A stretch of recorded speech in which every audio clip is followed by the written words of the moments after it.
Hello guys, আসসালামু আলাইকুম। সবাই কেমন আছেন? Welcome to back to my channel. তো আমি আজকে আপনাদের বানিয়ে দেখাবো হচ্ছে কচুর ভর্তা। হচ্ছে মান কচু আছে, ওইগুলার ভর্তা করে দেখাবো, একদম অন্য স্টাইলের, খুবই সুস্বাদু এরকম। তো হচ্ছে এটা আমি হচ্ছে মাঝে মধ্যে এই শীতের সময় হচ্ছে কচু এরকম ভর্তা করে খাই। তো এখানে আমি হচ্ছে নিয়েছি হচ্ছে সিদ্ধ কচু। কচুগুলো সুন্দর করে কেটে তারপরে ধুয়ে সিদ্ধ করে নিয়েছি। আর এখানে আমি হচ্ছে নিয়েছি হচ্ছে কিছু রসুন ছুলে নিয়েছি। এখানে হচ্ছে নিয়েছি কিছু পেঁয়াজ, এখানে শুকনো লঙ্কা। তো তো এখানে আমি হচ্ছে একটা কড়াই চুলায় বসিয়ে দিলাম। তো এখানে আমি হচ্ছে সামান্য একটু তেল দিব, সামান্য একটু সরিষার তেল দিব। সরিষার তেল দিয়ে এটা করলে খুবই মজা হয় খেতে। তো এখানে আমি হচ্ছে ফার্স্টে দিয়ে দিব হচ্ছে আস্ত রসুনগুলা দিয়ে দিব। চুলার আঁচটা একদম মিডিয়াম টু লোতে রাখবেন আপনারা।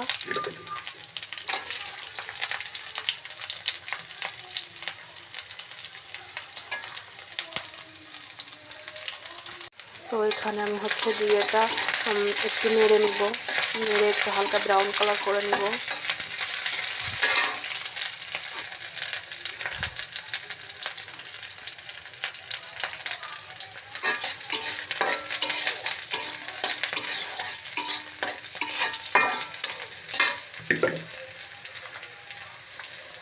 তো তারপরে দিয়ে দেবো আমি হচ্ছে পেঁয়াজগুলো দিয়ে দিব। পেঁয়াজগুলো দিয়ে আমি হচ্ছে সুন্দরভাবে আস্তে আস্তে একদম অল্প আঁচে নাড়তে থাকবো, একদম ভেজে ব্রাউন কালার করে করে তারপরে তুলে নিব। তো দেখুন এখন এই যে সুন্দর করে একদম লাল লাল করে ব্রাউন কালার করে হালকা মানে ভেজে নিয়েছি। এখানে হচ্ছে রসুনগুলো একদম সুন্দরভাবে সিদ্ধ হয়ে গিয়েছে। তো এখানে এই পর্যায়ে আমি দিয়ে দেবো হচ্ছে 5-6টা শুকনা ঝাল। তো শুকনো ঝালগুলো আমি হচ্ছে এগুলো হালকা এর সঙ্গে ভেজে নিব। তো মনে রাখবেন এখানে হচ্ছে চুলার আঁচটা একদম মিডিয়াম টু একদম লোতে রেখে দিতে হবে, না হলে কিন্তু আপনার এই পেঁয়াজ রসুন এবং ঝালগুলা পুড়ে যাবে। তো দেখুন এখানে হচ্ছে আমি এই যে একটা বাটিতে করে তুলে নিয়েছি এগুলা। তো এগুলো এখন তো আমরা হচ্ছে শিল পাটাতে বেটে নিব। তো চলুন এখানে আমরা হচ্ছে এখানে একটা পাটা মানে শিল পাটা নিয়েছি। আমরা হচ্ছে শিল পাটাই বলি। তো আপনাদের এখানে কে কী নামে ডাকেন একটু কমেন্ট করে জানাবেন। তো দেখুন এখানে আমি হচ্ছে প্রায় 1 টেবিল চামচ নিয়েছি সরিষা।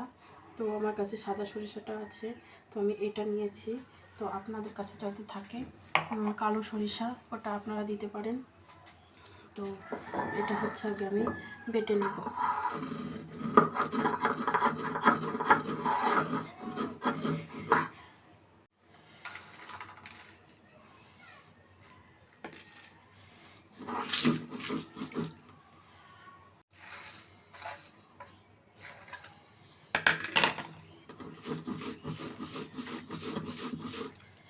এখন এই যে এখানে আমার হচ্ছে এই পেঁয়াজ রসুন সরিষা আর হচ্ছে শুকনো মরিচটাও এখানে বেটে নিয়েছি। আমি এখানে হচ্ছে বেটে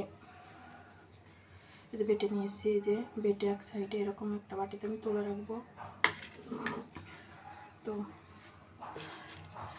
এখন হচ্ছে আমি এই যে কচুগুলো সিদ্ধ করে রেখেছিলাম, তো এগুলো এখন জুড়ে মানে হালকা ঠান্ডা হয়ে গিয়েছে। তো এখন এটা আমি বেটে নেব।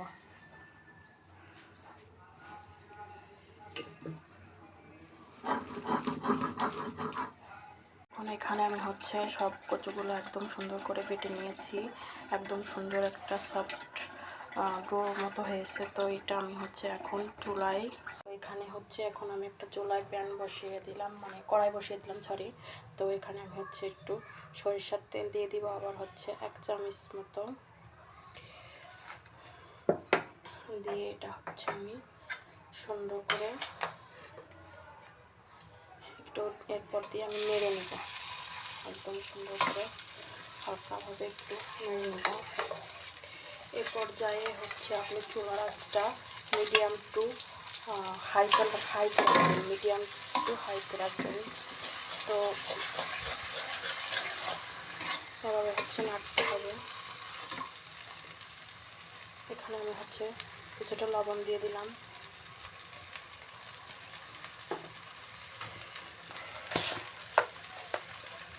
অবশ্যই এখানে সরিষার তেলটা দিতে হবে।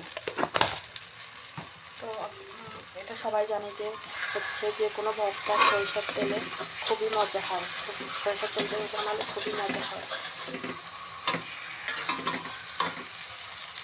তো এখানে আমি হচ্ছে হালকা করে নেড়ে নিচ্ছি একদম সুন্দর করে। তো এটা অনেকক্ষণ ধরে নাড়তে থাকতে হবে যতক্ষণ না পর্যন্ত এর কালারটা চেঞ্জ হয়ে না যায়। তো এখানে আমি হচ্ছে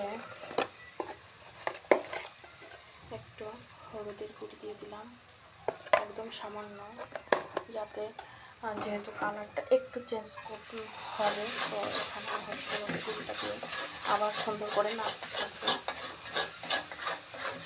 যতক্ষণ না পর্যন্ত আপনার হচ্ছে তেলটা ছেড়ে দিচ্ছে আর হচ্ছে কালারটা চেঞ্জ না হচ্ছে। তো এখানে আমি হচ্ছে কিছুক্ষণ নেড়ে এখানে আমি হচ্ছে যে বেটে রেখেছিলাম, যে রসুনের আর পেঁয়াজের শুকনো ঝালের একটা বেটার মানে একটা তৈরি করে রেখেছিলাম বেটে। তো ওইটা এখন আমি হচ্ছে এর ভিতরে মিক্স করে দিব।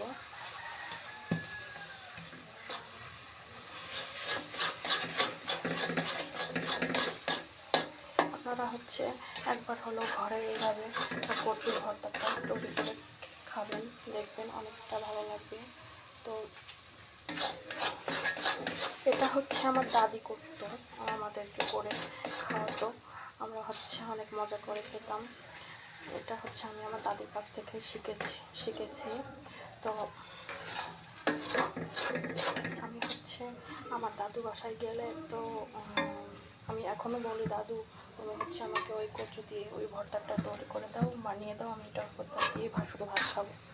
তো আমার দাদু ওটা হচ্ছে তৈরি করে দেয়।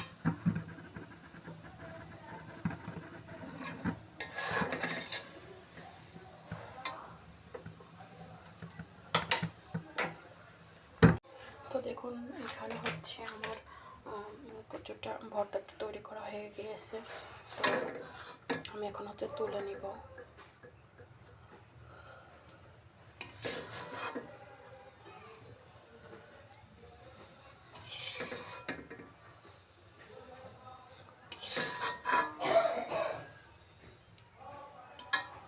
দেখুন এই যে হচ্ছে আমার ভর্তার ফাইনাল লুক। এই যে এটা একদম দেখতে কি লোভনীয় হয়েছে, খেতেও খুব মজা হয়েছে, খুব টেস্টি হয়েছে। তো আপনারা হচ্ছে বাড়িতে একবার হলেও এটা ট্রাই করে বানিয়ে খাবেন, দেখবেন অনেকটা ভালো লাগবে। তো আপনাদের কাছে রেসিপিটা কেমন লেগেছে আপনারা আমাকে কমেন্ট করে জানাবেন, এবং আমার পেজটি ফলো করবেন, এবং ফেসবুক থেকে দেখলে ফলো করবেন, এবং ইউটিউব চ্যানেল থেকে দেখলে চ্যানেলটি সাবস্ক্রাইব করবেন। তো এখন চলে যাচ্ছি, ধন্যবাদ।